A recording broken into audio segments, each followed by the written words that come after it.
Damo sa mga tawo nga mas edukado.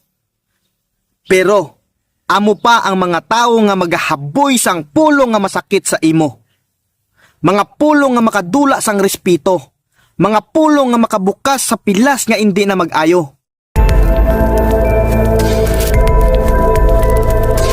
Real Talk with Kuya Roland. Nakabati ka na bala mga koys sang tao nga sobra ka bright? Pero kulang sa ginatawag nga pamatasan? Mga tao kunuhay nga maayo lang sa tubangan, pero limonsito ang batasan? Before ka maghambal mga koys, siguraduha nga konektado ang dila mo sa utok mo. Kada adlaw, makabati kita sang mga pulong nga makalain sa buot. Mga pulong nga wala ginapanumdum antes ihambal. Ha? Mga pulong nga maka-hurt sa feelings sa isa ka tawo. Damo sa mga tawo nga mas edukado. Pero amo pa ang mga tawo nga magahaboy sang pulong nga masakit sa imo.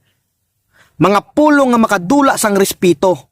Mga pulong nga makabukas sa pilas nga hindi na mag-ayo. Mga koys, ang edukasyon nagaangot tani sa utok. Kag ang pamatasan nagaangot tani sa tagipusoon. Kung wala ka sang pamatasan, bisan pila pa ka diploma ang imo madala, ang tawo wala gihapon sang matuod nga respeto sa imo. Gani, antis ka maghambal, una-hunaa anay. Uyon bala ini? Makabulig bala ini? Makalipay bala ini? Kay hindi tanan nga ginahuna-huna dapat hambalon mga koys. Suguran mo subong mga koys, amo na ang challenge. Pili ang imo pulong. Gamiton ini para maghatag sang respeto, inspirasyon kag paglaom sa iban. Kay ang pulong nga maalam, kag may pamatasan, amo ini ang pulong nga hindi malimtan.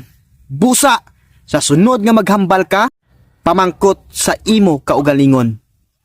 Konektado bala ang dila ko sa utok ko kag sa tagipusoon ko?